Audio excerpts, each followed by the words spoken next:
Hello बच्चों, क्या हालचाल? सब बढ़िया। मैं भी बहुत बढ़िया। आज के सेशन को स्टार्ट करने से पहले प्रेम से बोलेंगे राधे राधे। और चलिए बिना टाइम को वेस्ट किए हुए सीधा टॉपिक पर आते हैं। और मैंने बेसिकली आपको 3 एडजस्टमेंट करवा दी थी। और अब ले रहा हूं मैं यहाँ पर क्या, एडजस्टमेंट नंबर 4।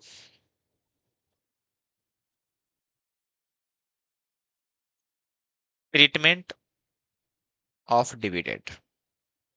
डिविडेंड का ट्रीटमेंट क्या होगा वो उसकी चर्चा हम करेंगे। डिविडेंड की चर्चा करने के लिए मैं आपको दो चीजें लेके चलूंगा जिससे आपके कंसेप्ट क्लियर हो जाए।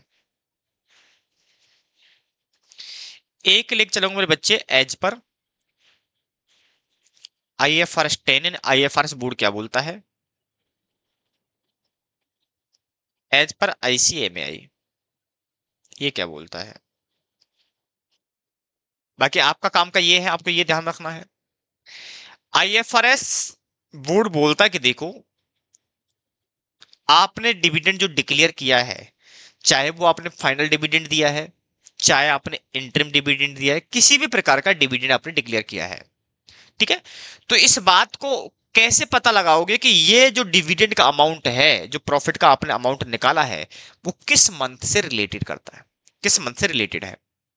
क्योंकि आपने जो पढ़ा होगा नॉर्मल ये पढ़ा होगा कि भैया ये जो डेट ऑफ एक्विजिशन है, मैं आपकी बात कर रहा हूं मेरे बच्चे। मैं तो बेसिकली कभी प्री का बात करता ही नहीं हूं, लेकिन आपने पढ़ा है क्योंकि आपका कंफ्यूजन ना बढ़े, इसलिए मैं प्री पोस्ट आपकी सहूलियत के लिए लेकर के चलता हूं। अदरवाइज मैं ये वाला हिस्सा लेता हूं, इसको मैं चेंज बोलता हूं, ठीक है।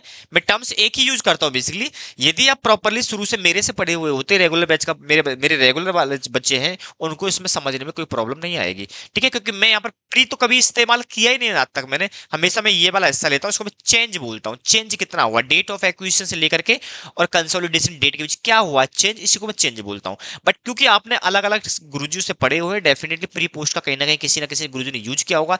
इसीलिए मैं ये कहना चाहता हूं कि जो आपने डिविडेंड 10,000 रुपए का डिक्लेयर किया है, ये डिविडेंड इस वाले पीरियड से रिलेट करता था या इस वाले से करता है।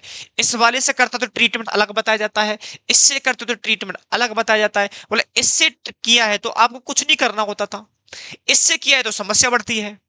क्योंकि आपने प्रॉफिट जो बाइफरकेट किया होगा, मान लो आपने 20,000 का प्रॉफिट कमाया, तो आपने 6 महीने इधर तो 10,000 इसका, 10,000 इसका।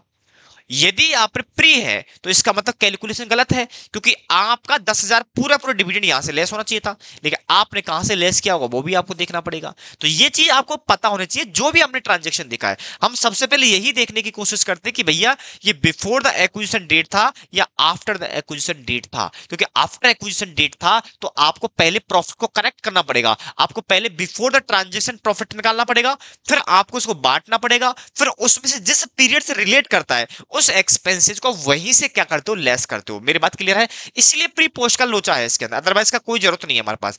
लेकिन IFRS बोर्ड बोलता है आप कैसे पता लगाओगे कि जो डिविडेंड है आपका ये किस वाले महीने का लिया है, या आप इसको क्या इवनली मानोगे।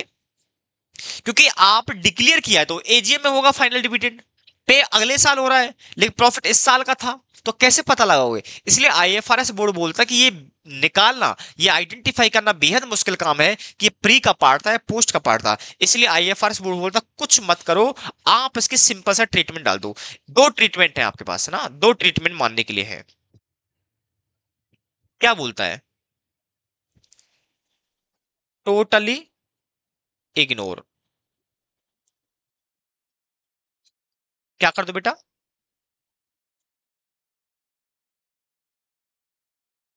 Totally ignore. दूसरा तरीका और है। दूसरा तरीका क्या बोलता है? Add back in current year profit. इससे क्या होगा, प्रॉफिट करेक्ट निकल कर जाएगा। And and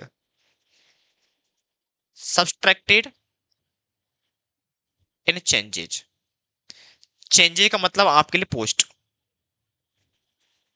post acquisition profit in ये वाला हिस्सा, ठीक है। और ये तो हो गया IFRS बोर्ड का। या तो इग्नोर कर दो, एड बैक कुछ मत करो, सिंपल खत्म करो। और नहीं तो क्या कर दो, आप इसको सीधा सीधा इसका ट्रीटमेंट डालो। यहां पर भी हमारे पास दो थ्योरी है। दो का मतलब है if dividend paid, if dividend is not paid, इसका मतलब क्या है? ये आउटस्टैंडिंग है। इसका मतलब भी मैं आपको समझा देता हूं।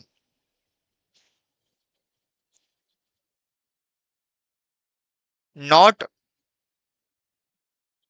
Recorded in the books of accounts, और recorded in the books of accounts. यदि कुछ बच्चे कंफ्यूज हो रहे हो कि गुरुजी बहुत बड़ा हो गया, तो मेरे बच्चे इस वाले जो उधर पहला वाला हिस्सा है ना, ये वाला, इसको भूल जाना अपना। आपको कंफ्यूजन नहीं बढ़ाना है एग्जाम के लिए, आपको कंफ्यूजन नहीं बढ़ाना है, आपको कंफ्यूजन क्लियर करना है यहाँ पर, तो ना। चलिए, यदि किसी को लगता है ज्यादा बड़ा हरो कंसेप्ट, तो इसको आप हटा देना, बाहर निकाल देना। आप सिंपल सा इतना समझो कि आप ये देख लो कि आपका डिविडेंड पे हो चुका है या पे नहीं हुआ है, यानी कि अभी पे करना बाकी है। डिक्लेयर तो हो चुका होगा। अब ये पता कैसे लगेगा कि सिर्फ पेड हो गया है कि पेड नहीं हुआ है? देखो, पेड हो गया है तो बैलेंस शीट में लायबिलिटी के रूप में दिखाया गया हुआ। यदि पेड नहीं हुआ है, यदि पेड नहीं हुआ है, हाँ, यदि पेड नहीं हुआ है, इसका मतलब ये है, ये बैलेंस शीट में डिविडेंड पेबल के नाम से दिखा रखा होगा। कौन सा वाला हिस्सा? कौन सा वाला हिस्सा? बोलो, डिविडेंड कौन सा वाला हिस्सा? डेफिनेटली दोनों का।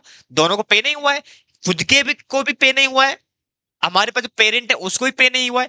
यदि वो बैलेंस शीट में दिखा रखा है, यदि डिविडेंड बैलेंस शीट में दिखा रखा है, इसका मतलब पे नहीं हुआ है, पेबल है, वो लायबिलिटी में दिखा गया होगा। मेरी बात क्लियर है? तो ये लिखा हुआ recorded in the balance sheet, इसका मतलब पे नहीं हुआ, पेबल है। और पेड का मतलब वो बैलेंस शीट में नहीं दिखाया हुआ, क्योंकि बैलेंस शीट दिखाएंगे क्यों एज ए लायबिलिटी? क्योंकि जब पे ही हो गया तो लायबिलिटी नहीं रहेगी। तो आप इसको, अब मैं सिंपल, थोड़ा सिंपल और कर दूं आपके लिए, थोड़ा सा मैं और सिंपल कर दूं आपके लिए। तो मैं ऐसा कह दूं मेरे बच्चे, मैं ऐसा कह दूं आपके लिए कि ये बैलेंस शीट में है या नहीं है, बैलेंस शीट में है या नहीं है, बैलेंस शीट में है या नहीं है, ऐसा लिख देता हूं मैं आपके लिए यहां पर। बैलेंस शीट में नहीं है, बैलेंस शीट में है, ठीक है ना? बस, इसका ट्रीटमेंट क्या होगा? यदि बैलेंस शीट में नहीं है, तो as per IFRS 10, balance sheet में है तो आपको ट्रीटमेंट डालना पड़ेगा, प्लस, यानी कि add back in current year profit. ये तो आपको कॉमन करना ही पड़ेगा, दोनों केस में करना पड़ेगा। साथ में एंड, आपको एंड भी करना पड़ेगा, और इसमें से करना पड़ेगा आपको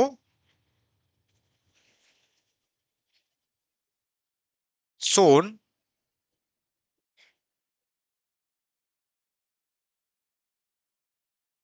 इन balance sheet as dividend payable, और इसमें जो आएगा in CBS, only for parent का हिस्सा आएगा। आपने डिविडेंड पेरेंट को पे नहीं किया है, तो जो कंसोलिडेट बना रहे हो, तो डेफिनेटली किसका होगा? खुद का होगा। और साथ के साथ में से NCI में से लेस कर दोगे। ये किसका हिस्सा था बेटा? ये आपका सब्सिडरी का हिस्सा था, सब्सिडरी शेयर। मैंने क्या कहा, आपके दो हिस्से हो गए होंगे, एक तो होगा पेरेंट वाला डिविडेंड, एक होगा आपका किसका? सब्सिडरी वाला। तो सब्सिडरी वाले को तो हम एनसीआई में से लेस कर देंगे। किस में से कर देंगे बेटे? एनसीआई में से, क्योंकि एनसीआई का अमाउंट जो भी होगा, आप उसमें से उसको एडजस्ट कर देना। दूसरा जो आपका पेरेंट वाला है, उसको आप वहां पर बैलेंस शीट में एज ए लायबिलिटी दिखा देना, उसका भी ट्रीटमेंट हो जाएगा। ठीक है, तो सिंपल तो हो गया हमारे पास आकर के। क्या हो गया? आपने बैलेंस शीट में पहले से डिविडेंड दिखा रखा है, इसका मतलब पेमेंट नहीं किया है, वो आउटस्टैंडिंग है, या डिविडेंड आप नहीं दिखा रखा है। नहीं दिखा रखा तो सिंपल ट्रीटमेंट, आप क्या करो, ऊपर एक बार प्रॉफिट में ऐड कर दो और नीचे जाके चेंज में से लेस कर दो। सिंपल ये बताया था मैंने आपके लिए। ठीक है ना। सिंपल ट्रीटमेंट है, एक बार प्रॉफिट में ऐड कर दो, दूसरा नीचे जाकर के चेंज पोस्ट एक्विजिशन में से लेस कर दो, उसका इंपैक्ट जीरो हो जाएगा। दूसरा इंपैक्ट मैंने ये बताया था, यदि वो बैलेंस शीट में दिखा रहा है, इसका मतलब ये कि आप पे आउटस्टैंडिंग है, आउटस्टैंडिंग है तो पे नहीं हुआ, तो वो आपने लायबिलिटी में दिखा रखा होगा, तो आप किसी दो टुकड़े कर डालोगे। कितने टुकड़े बेटे? दो टुकड़े हो जाएंगे। एक टुकड़ा क्या करोगे? एनसीआई से रिलेटेड, एनसीआई में से एडजस्ट हो जाएगा। दूसरा टुकड़ा आपका लायबिलिटी, तो एज ए लायबिलिटी में दिखा दोगे, एज ए लायबिलिटी में दिखा दो। वैसे कंसीडरेशन को भी लेस किया जा सकता है, इस वाले हिस्से से कंसीडरेशन को भी लेस किया जा सकता है, बट आप सिंपल समझो, आपका जो पेरेंट वाला उसको एज ए लायबिलिटी दिखा देना, जो आपका एनसीआई वाला हिस्सा उसको एनसीआई में से लेस कर देना, दोनों का बराबर हिसाब बराबर हो जाएगा। ठीक है, चलो चलिए मैं आपको सीधा डिविडेंड से रिलेटेड क्वेश्चन कराता हूं स्टडी मेट का। क्वेश्चन नंबर 5, क्वेश्चन नंबर 5 को बड़े ध्यान से देखना है। क्वेश्चन नंबर 5 क्या बोल रहा है, देखो। डी कंपनी लिमिटेड एक्वायर्ड, ये देखो आपको ओनली फॉर जो मैं एग्जांपल करा रहा हूं ना, ये ओनली फॉर कंसेप्ट की अंडरस्टैंडिंग है। बड़े क्वेश्चन तो मैंने लास्ट में 5th नंबर का एग्जांपल कराया था, एक दो एग्जांपल शायद हो सकता है टाइम, मुझे लगता नहीं टाइम लेगा, क्योंकि नहीं तो बहुत लंबा खिंच जाएगा ये। आपके बड़े बड़े क्वेश्चंस के अंदर जैसे ट्रीट कर रहा हूं, पर्टिकुलर ट्रांजेक्शन ऐसे ही ट्रीट करके डाला है। ऐसा नहीं कि सर क्वेश्चन बड़ा आ गया उसमें डिविडेंड आ गया तो क्या होगा, बड़े क्वेश्चन में डिविडेंड का ट्रीटमेंट कैसे करेंगे, जैसा छोटे में कर रहा हूं वैसे बड़े में करूंगा, इसमें कोई प्रॉब्लम नहीं आनी चाहिए। लिखा हुआ D company limited acquire acquire 60% share of G company, ठीक है ना, on 1 October 2020 the retained earning balance of G on 1/4/2000, वही ओपनिंग बैलेंस दे दिया 500 का। जी डिक्लेयर डिविडेंड फॉर 2020-21 में 6000 का, account in books of the G but not accounted in the books of the D. हमें इसको इग्नोर करना है, इस लाइन को बिल्कुल इग्नोर कर देना, आपके लिए कोई रिलेवेंट नहीं है। आप तो सिंपली देखना है डिविडेंड आपका बुक में रिकॉर्ड हो रखा है कि नहीं हो रखा है, आप बस ये देख लो। बैलेंस शीट में देख लो कहीं डिविडेंड पेबल है क्या, कहीं है क्या? लायबिलिटी साइड मिलेगा, तो ये लायबिलिटी साइड हमारे पास, इसमें कहीं भी डिविडेंड नहीं है, इसका मतलब नॉट रिकॉर्डेड है, इसका मतलब डिविडेंड पे हो चुका है। ठीक है ना, इस बात को समझना है। नीचे दे रखा कि the abstract from the balance sheet of D and G at 31 March 2021। Oh my god, चलिए हम क्वेश्चन थोड़ा सा आगे बढ़ा लेते हैं, यह है क्या है, कंसेप्ट खत्म बेटा बच्चे, ठीक है ना। चलो मैं ले रहा हूं यहां पर क्वेश्चन नंबर 5। मैं एक बार फटाफट से आपको एक इसका एक पैरामीटर से बता देता हूं भाई क्या है क्या है। वो ये कह रहा है आपका ओपनिंग जो पीएल का बैलेंस है, पीएल मतलब मैं एनालिसिस कर रहा हूं यहां पर, एनालिसिस ऑफ रिटेन अर्निंग यानी कि पी एंड एल, ठीक है ना। आपसे नोट ना करें कोई दिक्कत नहीं, कर भी सकते हो। ओपनिंग बैलेंस है, क्लोजिंग बैलेंस है, डेट ऑफ एक्विजिशन है 1/10/2020, ठीक है। बोल रहा है आपसे क्वेश्चन के अंदर कि भैया ओपनिंग जो प्रॉफिट था वो था 5000 का, क्लोजिंग हमें पता है किसका बेटा, जी का होगा डेफिनेट ना। क्लोजिंग का रिटेन अर्निंग ये रहा 11000 का, और हमने डिविडेंड डिक्लेयर किया है during the period, during the period मैं लिख दूं यहां पर, हमने यहां डिविडेंड पे किया है 6000 रुपए का, ड्यूरिंग द पीरियड है ये, ठीक है। तो सिंपली आपको एनालाइज करोगे इसको, सिंपली क्या करोगे, एनालाइज, ठीक है ना। अब मुझे एक बात बताओ, यदि हम डिविडेंड ना देते, क्योंकि हमें ये नहीं पता प्री में से है पोस्ट में से है, यदि हमें ये पता होता कि डिविडेंड प्री में से दिया है या पोस्ट में से दिया है, तो हम उस पर्टिकुलर पीरियड के अंदर क्या कर देते, उसको सब्सट्रैक्ट कर देते। पहले हमें निकालना पड़ेगा प्रॉफिट, प्रॉफिट निकालना पड़ेगा बिफोर डिविडेंड, बिफोर डिविडेंड, क्योंकि हमें करेक्ट प्रॉफिट निकालना, हमने पहले भी ऐसा किया है, आपको याद हो तो यू आर एबनॉर्मल के केस में। तो देखो प्रॉफिट आफ्टर डिविडेंड कितना मेरे बच्चे, 11000, लेस कर दूंगा ओपनिंग बैलेंस, तो कितना 5000, कितना आ जाएगा, ये 6000 आ जाएगा, प्लस कर दूं मैं से डिविडेंड 6000 का। तो मैंने डिविडेंड डिक्लेयर करने से पहले यदि मैं डिविडेंड डिक्लेयर ना करता तो मेरा प्रॉफिट कितना था, करंट ईयर का प्रॉफिट ये आ गया। सर बात समझ नहीं, देखो ये ओपनिंग है, प्लस की होगी इनकम आपने इसमें से, माइनस किए होंगे खर्चे, तो क्या निकल के आया होगा, ये वाला बैलेंस निकल के आया होगा। इनकम मान लो मुझे पता नहीं है, ओपनिंग मेरे पास 5000 दे रखा है, खर्चे मुझे पता है 6,000 डिविडेंड का है, बाकी खर्चे तो लेस हो रहे थे 6,000, तो कितना होगा बताओ? ये लेस हो रहे थे ना, 5 और 6 कितना हो गया बेटा? माइनस का 1,000 हो गया। और ये कितना हो गया? 11,000, तो कितना हो गया? 12,000। ठीक है ना? ये प्लस होगा माइनस हो तो क्लोजिंग बैलेंस आया होगा ना। तो ये आपका क्या होगा? ये भी माइनस का, ये भी माइनस, ये माइनस का और ये भी माइनस का। ठीक है, तो कितना हो गया? 12,000। इसको ऐसे भी निकालोगे तो निकाल लेना। ठीक है, ये ओनली फॉर मैं इतना समझाने के लिए आपको कराया था। चलिए, तो हमें क्या करना बताओ? Working note number 1। Working note number 1, calculation of amount of consideration and percentage of NCI. Percentage of NCI, तो मुझे बताओ, फटाफट बता दो। परसेंटेज ऑफ एनसीआई कितना है? 40%। दूसरा, अमाउंट ऑफ कंसिडरेशन कितना है? ये क्वेश्चन में दे रखा होगा वैल्यू ऑफ इन्वेस्टमेंट ना। वैल्यू ऑफ इन्वेस्टमेंट 24,000 का। ठीक है, वर्किंग नोट नंबर 2, क्या करते हैं? Analysis of net assets at date of acquisition. ये हम पहले से करते हुए आए थे, आपको याद हो तो टेबल बनाते थे हम लोग, ये वही काम है। ठीक है, चलिए इसको हम थोड़ा बढ़िया से बनाते हैं, कोई दिक्कत नहीं है।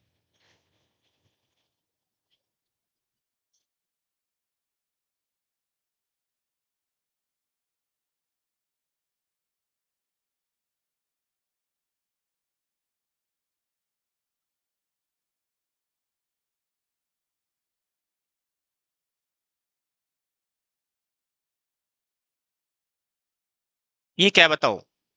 ये है 1/4/20। ये प्री वाला हिस्सा मान लो, ये भी चेंज है। ये अब डेट ऑफ एक्विजिशन, ये आपका पोस्ट वाला हिस्सा है। वैसे दोनों का मैं नाम चेंज ही देता हूँ क्योंकि बेसिकली ये लेते हैं हम। ये है 31/3/21 ना। इक्विटी शेयर कैपिटल, बताओ इक्विटी शेयर कैपिटल कितनी है मेरे बच्चे? इक्विटी शेयर कैपिटल कितनी है? मैं इसी के लेता हूँ ना। इक्विटी शेयर कैपिटल कहाँ रही? 25,000। ये 25,000 है। ठीक है, इसके अलावा अदर इक्विटी, अदर इक्विटी हमने यहाँ देखा 11,000। 11,000 ओपनिंग हमें पता है इसका कितना है? 5,000। 5,000 है ना प्रॉफिट में। ओ माय गॉड, ऊपर दे रखा ना। हाँ 5,000 है ना। और ये 25,000 ही मानते हैं हम। तो मानते कोई चेंज नहीं हुआ, तो यहाँ भी 25,000 होगा। यहाँ भी कोई चेंज नहीं हुआ है, लेकिन इसमें लफड़ा आता है। इसमें थोड़ा सा लफड़ा है। ठीक, इसमें थोड़ा सा लफड़ा है। मैं साथ के साथ वर्किंग नोट नंबर 3 भी लेके चल रहा हूँ। Calculation of current year profit. Current year profit before dividend. Before dividend, क्योंकि एबनॉर्मल का भी क्या था, सेम वैसे करना आपको, इसमें कुछ नया नहीं है। तो अब क्या करूं बताओ? पहले निकालोगे क्लोजिंग प्रॉफिट 11,000, प्लस कर दोगे इसमें क्या? डिविडेंड डिक्लेयर, क्यों आपने लेस किया होगा? डिविडेंड पेड 6,000 का, माइनस कर दोगे ओपनिंग प्रॉफिट 5,000 का। अल्टीमेटली कितना आ गया? 12,000 का, जो हमने ऊपर निकाला था। प्रॉफिट कितना है करंट ईयर का? यानी क्योंकि हम इसी को देखते हैं कि कितना प्री का कितना पोस्ट का है, फिर हम उस वाले डिविडेंड को उस वाले हिस्से में से लेस करेंगे जिससे रिलेट करता है वो। ठीक है ना? इसलिए हमने इसे क्या कर दिया? 12,000। अब मुझे बताओ, ये 12,000 है, तो मुझे बताओ 12,000 पूरे साल का है, तो 6 महीने इधर है, 6 महीने इधर है, तो कितना हो गया बताओ? 6,000 यहां हो जाएगा और 6,000 यहां हो जाएगा। क्या मेरी बात क्लियर है यहाँ तक आपको? ठीक है, 6,000 आपका यहां हो जाएगा, 6,000 आपका यहां हो जाएगा। यहाँ 5 है 6, कितना हो गया यहाँ? 11,000।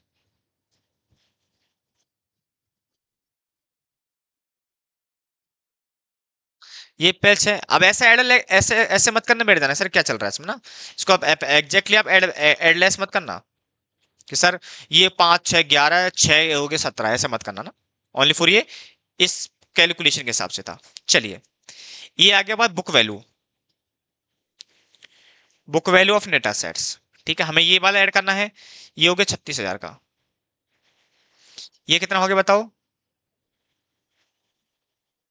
6,000 का। और ये कितना हो गया, इससे मतलब नहीं है। प्लस माइनस क्या करते बताओ? Fair value adjustment. Fair value adjustment, fair value adjustment नहीं है। ओनली फॉर एक ही ट्रांजेक्शन क्वेश्चन है डिविडेंड का। किसका है? डिविडेंड का। तो जब डिविडेंड का एडजस्टमेंट है, तो डिविडेंड का एडजस्टमेंट में बोला था देखो क्या आपका पेबल है या पेड है। पेड का मतलब वो बैलेंस शीट में नहीं दिखा रखा है, ये पेड वाला है। तो आपको एज पर आईएफआरएस के साथ बोलना है। आईएफआरएस बोर्ड बोलता देखो आपने यहाँ प्लस कर दिया, नीचे माइनस कर दो, या फिर ऊपर भी मत कुछ मत करो, नीचे भी कुछ मत करो। बात समझ में आ रही है? ऊपर भी कुछ मत करो, नीचे भी कुछ मत करो। ठीक है, या फिर यहां से ले लो, तुम यहां लिख दूं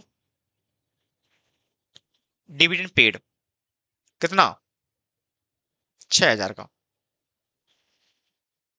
तो अल्टीमेटली निकाल लो बैलेंस इसका। बैलेंस निकाल लो। ये आ रहा 36,000, ये आ रहा आपका जीरो। बस खत्म। ठीक है, ये मेरे पास क्या आ गई, fair value of net assets. यही निकालते हैं हम ना, ये हमारे कोई कॉलम काम के होते नहीं है।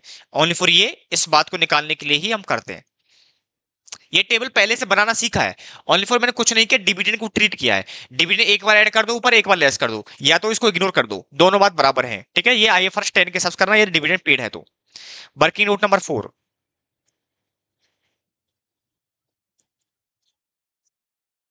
कैलकुलेशन ऑफ गुडविल और gain on bargain purchase. Goodwill को दोनों तरीके से निकाल सकते हो, आपने सीखा है हम लोगों ने ना। तो क्या करो बताओ? कंसिडरेशन कितना था, 24,000। लेस करना है fair value of net assets,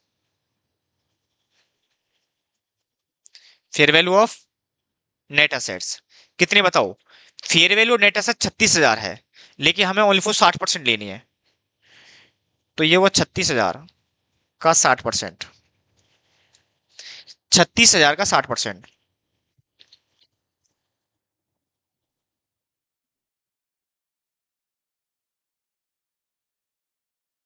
21,600।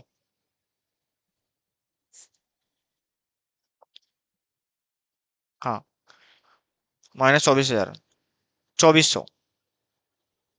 अब बताओ, आपने पेमेंट किया 24,000, असेट सारी 21,600 की, तो क्या निकलेगा ये बताओ?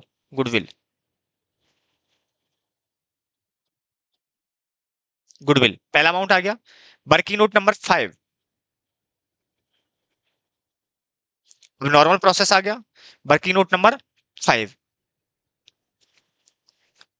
Calculation of total NCI at date of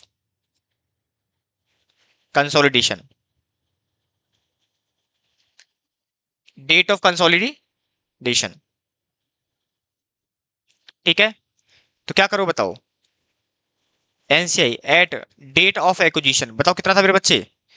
36,000 का 40%, 21,600 ये वाला था। सॉरी, ले सर 36,000 का 40% ना, 14,400।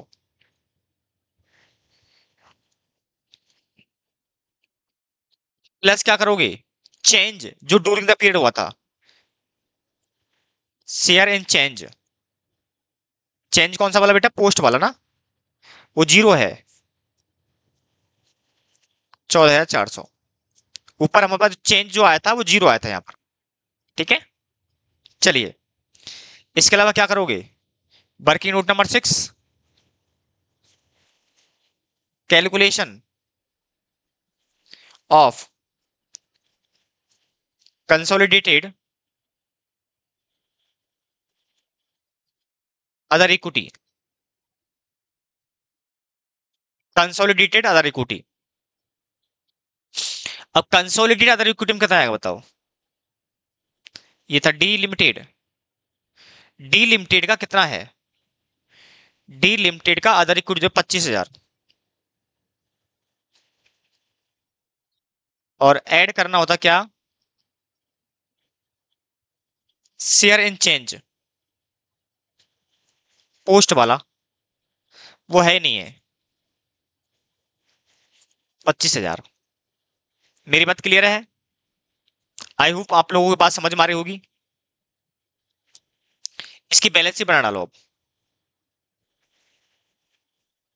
चलो बैलेंस शीट में सामने बना देता हूँ इसके ना।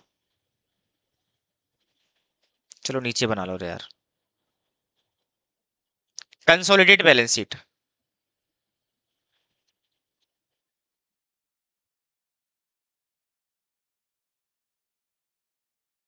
Balance sheet of D limited.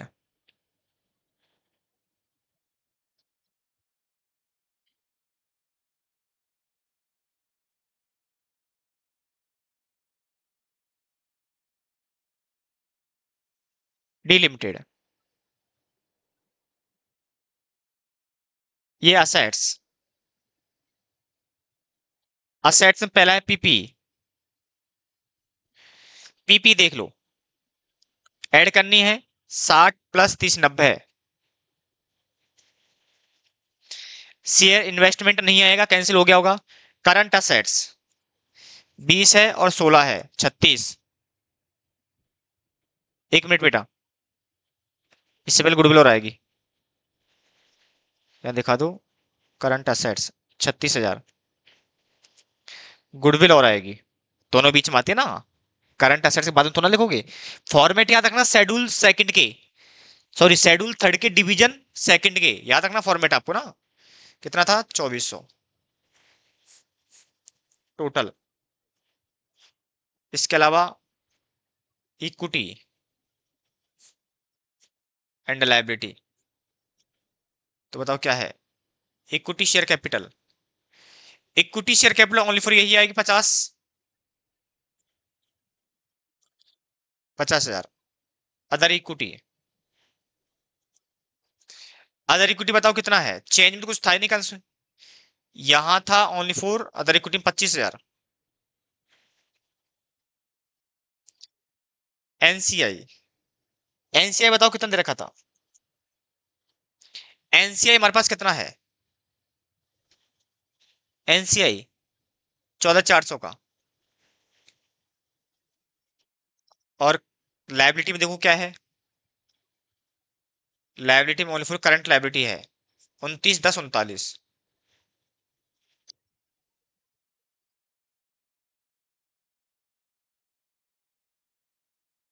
इसका भी टोटल कर दो। 50 प्लस 25, 14,400, 39, 1,28,400, 1,28,400 पर कितना आ रहा है? 90,000 प्लस 2,400 प्लस 36,000, 1,28,400। मैंने एक क्वेश्चन की बैलेंस शीट नहीं बनवाई थी क्योंकि थोड़ा सा टाइम नहीं था उस टाइम पर ना, कहीं जाना था। अदरवाइज सारे क्वेश्चन में कोशिश की कि आपको बैलेंस शीट का पूरा बना के दूं।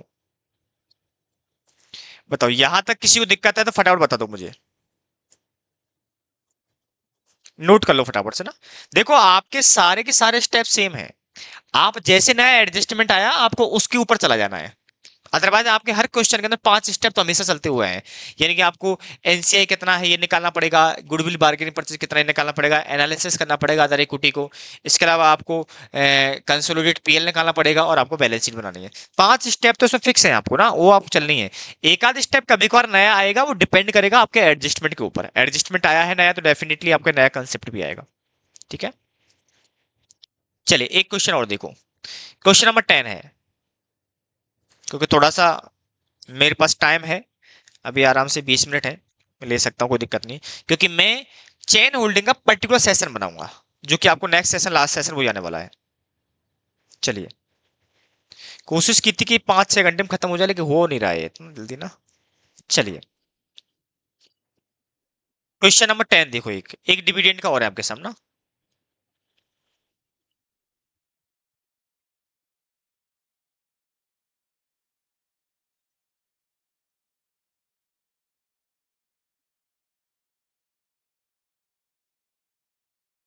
फटाफट से पढ़ो एक बार ना, क्वेश्चन पढ़ो फटाफट से एक बार।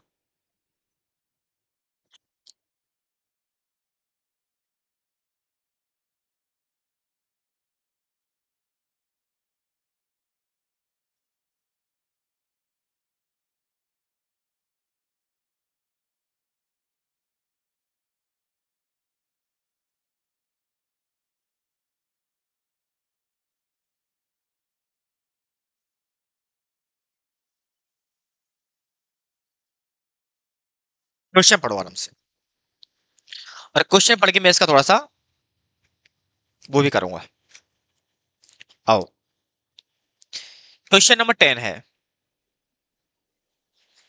क्वेश्चन क्या बोल रहा है पहले वो देख लो।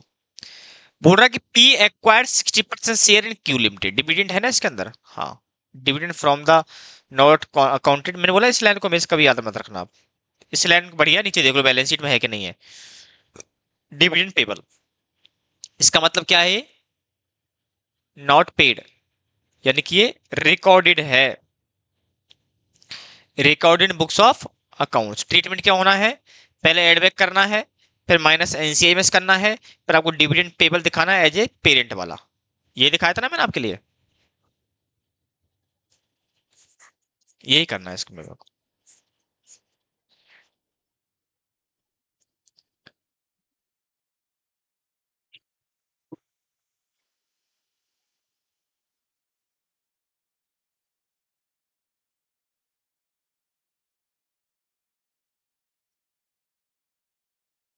सबसे पहले क्वेश्चन को करने से पहले ना ये देख लेना कि आपको करंट ईयर का प्रॉफिट कितना आया है एग्जैक्टली exactly। नहीं तो फंस जाओगे। आपको बिफोर डिविडेंड निकालना है, ये लाइन बड़ी इंपॉर्टेंट होती है। चलो, हमने 1/10/2020 को हमने 30,000 रुपए के अंदर हमने क्या किया है, 60% खरीदा है, तो 30,000 का इन्वेस्टमेंट दिखा भी रखे, कोई प्रॉब्लम नहीं है हमारे पास। Q make profit 20,000 in a year, याद रखना मेरे बच्चे, प्रॉफिट अर्न दे रखा, प्रॉफिट कमाया है, अर्न डूरिंग 2021 में। आपको प्रॉफिट नहीं निकालना है, चाहो तो डायरेक्ट कैलकुलेशन स्टार्ट कर लो। आपको जो हमने इससे पहले क्वेश्चन के अंदर याद है, हमने स्टेप नंबर 4 लिखा था, और स्टेप नंबर 4 के अंदर सर थर्ड के अंदर करंट प्रॉफिट निकाला था। ये आपको नहीं बोल रहा है 20,000 कमाया है, मेरी बात समझ में आ रही है। 20,000 का ही बाइफरकेशन होगा कि प्री में कितना जाएगा और पोस्ट में कितना जाएगा। क्लियर है कहानी यहाँ तक। चलिए, क्वेश्चन बड़ा आसान हो गया इसका मतलब हमारे पास। तो बोल रहा है कि हमने 20,000 का प्रॉफिट कमाया 2021 के अंदर, डिक्लेयर डिविडेंड किया इसमें से 9,000 का, एनसीआई वैल्यू करना प्रोपोर्शनेट नेट एसेट्स पर। क्लियर कट इन्फॉर्मेशन बोला कि भैया आपको एनसीआई कैलकुलेट करना है किस पर, प्रोपोर्शनेट नेट असेट्स पर। तो हम इसी को यूज करते हुए, अब इसमें अलग कुछ नहीं है।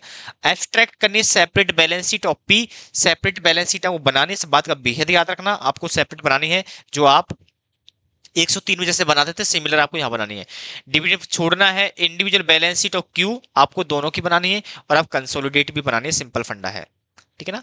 और सो कंसोलिडेट बैलेंस शीट और separate balance sheet of P दोनों की बनानी है। यानी देखो, एक है पी लिमिटेड, एक है क्यू लिमिटेड, इसकी सेपरेट ही बनेगी, इसकी आप कंसोलिडेट भी बनानी है आपको, और आपकी सेपरेट भी बनानी है आपको, ठीक है ना। इसके दोनों बनेंगे, इसका एक ही बनेगा, क्योंकि क्यू का तो एक ही बनेगा ना, क्यू कंसोलिडेट थोड़ी ना कर रहा है।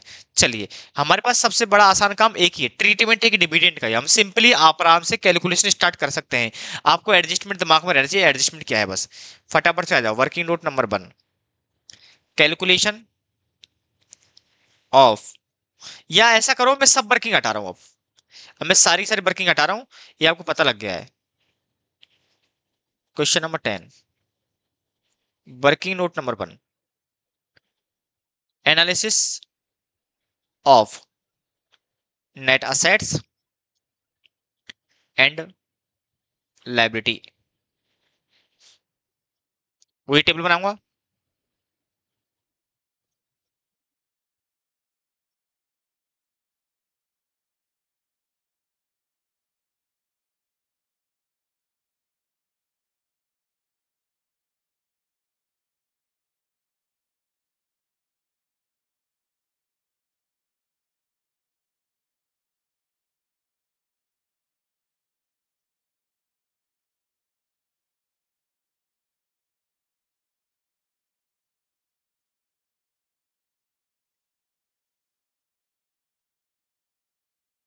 ठीक है, एक 4 है, चेंज है, ये एक 10 है, ये आपका चेंज है, ये आपका 31 3 है, 21 वाला। और यहाँ पर लोगे आप इक्विटी शेयर कैपिटल, यहाँ लोगे आप क्या अदर इक्विटी। आपको यहाँ देखना पड़ेगा कि भैया आपका है कितना है। इक्विटी तो है 25,000 का, ये है 15,000 का। तो 25,000 ये रहा, 15,000 ये रहा। इसमें कोई चेंज आएगा नहीं, सेम रहेगा। ये भी रहेगा, 25 यहाँ रहेगा। सिंपली कर रहा हूँ, यहाँ 15 का आपको ओपनिंग बैलेंस दे रखा होगा, तो वो देखना पड़ेगा। ओपनिंग बैलेंस नहीं दे रखा है, ओ माय गॉड, आपके पास ओपनिंग बैलेंस नहीं दे रखा है, तो कोई दिक्कत नहीं, आपको वर्किंग तो बनानी पड़ेगी भैया। Working number two, calculation of opening balance of other equity. मेरे बच्चे एक बात बताओ ना, आपका साल कुछ ऐसे चला होगा, ए ओपनिंग है, ए क्लोजिंग है, प्लस हुई होगी इनकम, लेस होंगे एक्सपेंसेस। बोलो हाँ है ना। ये जो बैलेंस है आफ्टर डिविडेंड होगा, आफ्टर डिविडेंड होगा। तो मुझे 15,000 दे रखा है, बोलो हाँ है ना। डिविडेंड आपने कितना डिक्लेयर किया बताओ।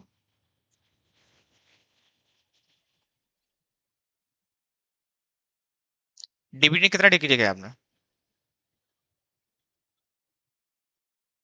डिविडेंड कितना किया, 9,000 का।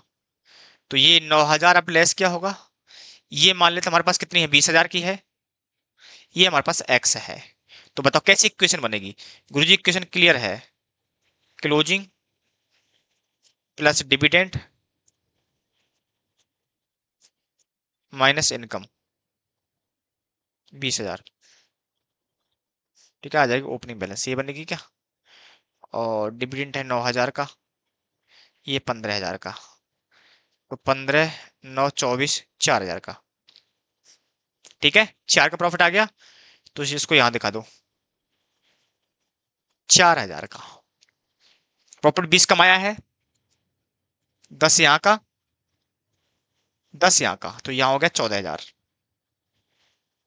यहाँ तो हमें मतलब है ही नहीं है। ये करते आए हो, book value of net assets कितना हो रहा है, ये हो रहा है इसका 14, और कितना हो रहा है ये 14,000, 39,000, ये कितना आ रहा है बताओ। ये आपका है 10,000 ना, ये आपका 10,000। यहाँ आपको नीचे चेंज में कुछ नहीं करना है, यहाँ आपको कुछ नहीं करना है। ठीक है, यही आपकी फेयर वैल्यू हो जाएगी, 39,000 और 10,000। ये आपको कुछ नहीं करना है, क्योंकि इसका एडजस्ट एक ही एडजस्ट डिविडेंड का है, डिविडेंड यहाँ ट्रीट नहीं करना, अलग जगह करना है, अलग जगह करना है। तो आ जाओ, working note number third, calculation of goodwill और gain on bargain purchase. Gain on bargain purchase, ठीक है, गेन ऑन बार्गेन परचेज आपका। तो बताओ क्या करोगे अब, गेन ऑन बार्गेन परचेज है। एक सेकंड बच्चों, एक second.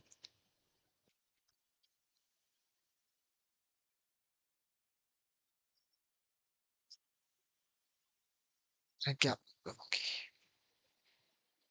Gain on bargain purchase वही पैरामीटर है,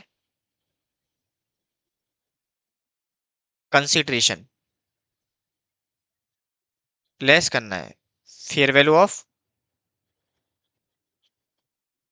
नेट असेट्स, ये है 39,000। 39,000 का कितना, 60% लेना है।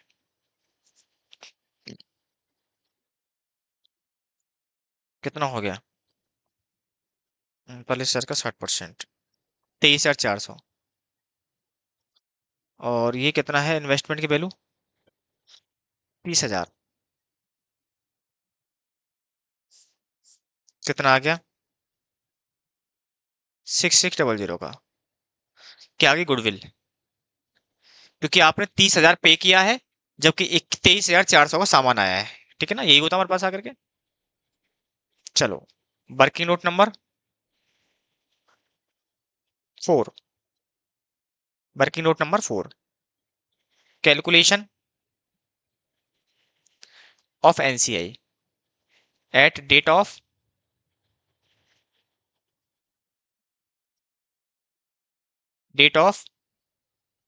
Consolidation. Date of consolidation. NCI का ट्रीटमेंट क्या था? प्लस करना करेंट प्रॉफिट में, हम कर चुके करेक्ट के अंदर। इसके अलावा एनसीआई में से लेस करना है। इसके अलावा आपको डिविडेंड पेबल दिखाना पेरेंट वाला, तो ये तो वो वाला आएगा। उस वाला कौन सा? एनसीआई वाला हिस्सा। ठीक है, तो ये आपको यहाँ पर एडजस्टमेंट डालना पड़ेगा, एक आपको एज ए डिविडेंड वहां दिखाना पड़ेगा। तो मुझे बताओ, एट डेट ऑफ एक्विजिशन बताओ कितना था? डेट ऑफ एक्विजिशन का था 39,000 का 40%, है ना? 39,000 का 40%, 15,600। प्लस माइनस क्या करना पड़ेगा? Share in changes. इस बार शेयर इन चेंजेज 10,000 का आया है। 10,000 का 40%, 4,000 का। और मैंने साथ बोला था आपको डिविडेंड, शेयर इन डिविडेंड ना, वो भी लेस करना है आपको। शेयर इन डिविडेंड, तो 9,000 का 40%, 3600। 3600।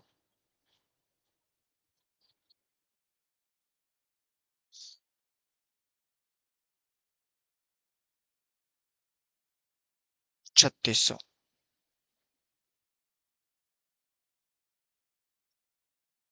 निकालो कितना आ रहा है?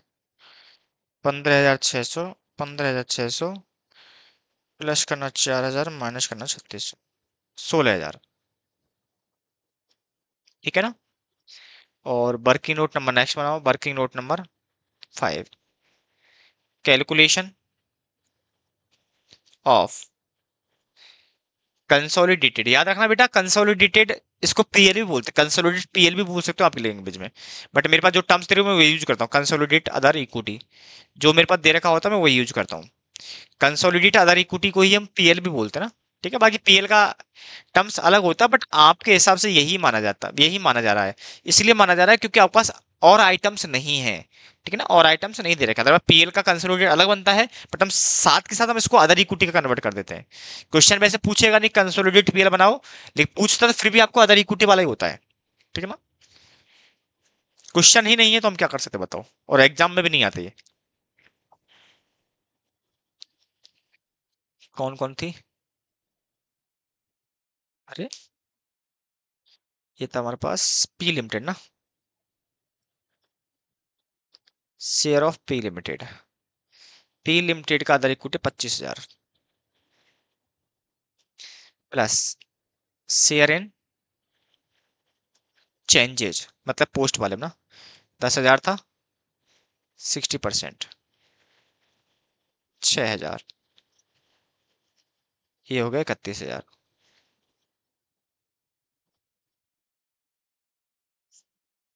या बैलेंस शीट बना डालोगे?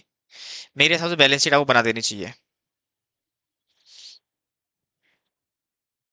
एनसीआई अदर इक्विटी 31, ठीक है।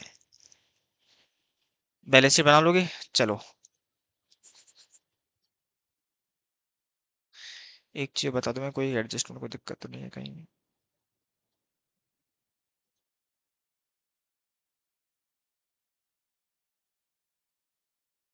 बेटा ये ना, ये सब्सिडरी का ये है। ठीक है ना, इसको चेंज कर लेना, ये सब्सिडरी का ये है। ये दोनों अमाउंट सेम है।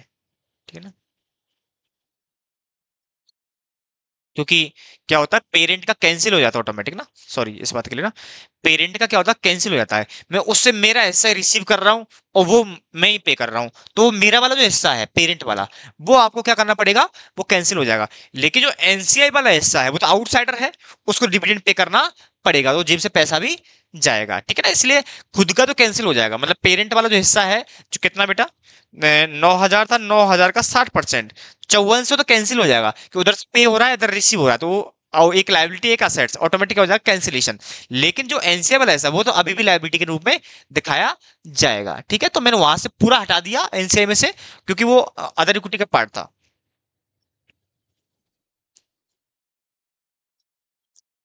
बैलेंस शीट, मैं बैलेंस शीट यहां बना देता हूँ, चलो इसके नीचे बना लो यार, कंसोलिडेटेड बैलेंस शीट।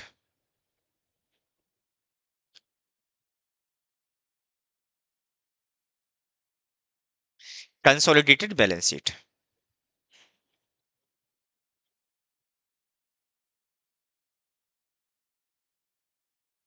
चलो।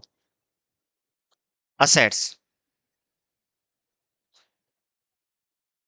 पीपी, पीपी में कितना दे रखा है, 80,000। गुडविल आई थी, बार्गेनिंग परचेज आया था, गुडविल आई 6600 की ना, गुडविल आई थी हमारे पास 6600 की।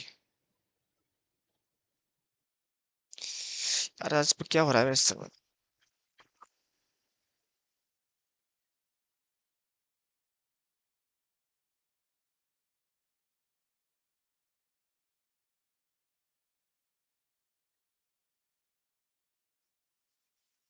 प्रॉब्लम करने लग गए।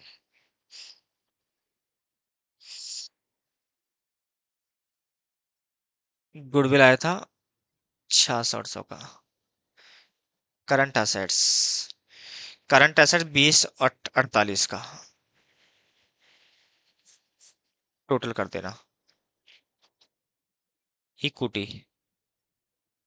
Equity share capital, equity share capital only for इसी का आएगा 60,000 का। अदर इक्विटी का, अदर इक्विटी हमने निकाला था वर्किंग नोट में, 31,000 का। इसके अलावा हमारे पास एनसीआई भी आया होगा, 16,000। हाँ 16,000 का। इसके अलावा हमारे पास करंट लायबिलिटी भी आया होगा, 15,9, 24,000 का। एक चीज और आएगा डिविडेंड पेबल के नाम से, कितने का था वो, 9,000 का ओनली फॉर 40%, क्योंकि 60% कैंसिल हो जाएगा ना, 3600। टोटल कर लो इसको ना, ये 60,000 है ना शायद कैपिटल, हाँ 60,000 है। 60 प्लस 31 प्लस 16,000 प्लस 24,000 प्लस 3600, एक 34,600, एक 34,16 पर देखो, 80 प्लस 6600, 48,000, एक 34,600 टोटल का, ठीक है। दोनों क्वेश्चन डिविडेंड से रिलेटेड थे, दोनों करा दिए क्योंकि टाइम था इसलिए करा दिया, अदरवाइज मैं सेकंड वाला क्वेश्चन करवाता ही नहीं, ठीक है ना। आपको सिंपल है, इसमें आपको डिविडेंड याद रखना है, जो पेरेंट वाला ऑटोमेटिक कैंसिल होगा क्योंकि एक रिसीवर है और एक पेड है, दोनों बराबर हो गए, जब दोनों एंटिटी एक हो गई तो पेड और रिसीव ऑटोमेटिक हो जाएगा कैंसिल, इंटर कंपनी ट्रांजेक्शन हो गया। लेकिन जो एनसीए के साथ जो ट्रांजेक्शन होगा, एनसीए जो डिविडेंड होगा, वो तो आपको आउटसाइडर को पे करना ही पड़ेगा, आप वहां पर उसको स्किप नहीं कर सकते हो, ठीक है। तो ये आपका है खत्म। इसके अलावा आपको लगता है कंसोलिडेशन में किसी भी ट्रांजैक्शन को लेकर के, किसी भी एडजस्टमेंट लेकर डाउट है, तो डेफिनेटली मुझे या तो पूरा क्वेश्चन भेज दो आप लोग, या फिर मुझे पर्टिकुलर एडजस्टमेंट के लिए व्हाट्सएप नंबर दे रखा है, आप डायरेक्ट मैसेज कर सकते हो, कोई प्रॉब्लम वाली बात नहीं है। अब मैं एक सेशन लेकर के आऊंगा 1.5 से 2 घंटे का, जो भी होगा लास्ट सेशन है 110 के लिए, वो आपके लिए चेन होल्डिंग का होगा। लेकिन इसके बीच में मैं आपको जो बाकी स्टैंडर्ड के लेक्चर है वो डालूंगा, ठीक है ना। चेन होल्डिंग का सेपरेट भी देखोगे तो भी चलेगा, उसमें कोई प्रॉब्लम वाली बात नहीं है, ठीक है। उसको हट के देख लेना, क्योंकि उसके क्वेश्चन बहुत बार एग्जाम में देखने को मिला है, सीए फाइनल का सबसे हॉटेस्ट टॉपिक माना जाता है। सीए में फाइनल में तो नहीं पूछा गया, तो वो थोड़ा सा हल्का सा वैसा है, ठीक है। तो लास्ट मेरे पास सेशन रहने वाला कंसोलिडेशन का, वो डालूंगा, बट इससे पहले मैं असेट से रिलेटेड भी सेशन डालने वाला, तो आप उनको डेफिनेटली देख लेना, ठीक है ना।